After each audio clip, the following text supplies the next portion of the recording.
Kapil sir வந்தாச்சு, first ப்ரமோவும் வந்தாச்சு. நம்ம எதிர்பார்த்தது தான். கண்டிப்பாக அவர் எல்லாத்தையும் அட்ரஸ் பண்ண போகிறாரு.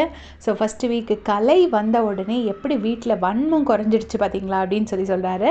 கரெக்டாக அந்த காலத்தில் அவங்க கமல் சார் எல்லாருமே வந்து நல்ல ஃப்ரெண்ட்ஷிப் மெயின்டைன் பண்ணாங்க கோ ஆக்டர்ஸ் கூட.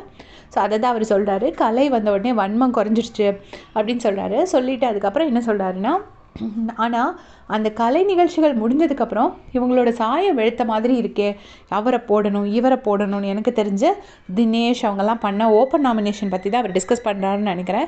ஸோ தினேஷ் அவர் வந்து கண்டிப்பாக இன்றைக்கி வந்து வச்சு செய்ய போகிறது உறுதி. அண்ட் அர்ச்சனாவுக்கு பாராட்டு கண்டிப்பாக கிடைக்கும்னு நினைக்கிறேன். ஏன்னா லாஸ்ட் வீக் ரொம்ப அவங்க வந்து அர்ச்சனாவை ரோஸ்ட் பண்ணியிருக்காரு கமல் சார்.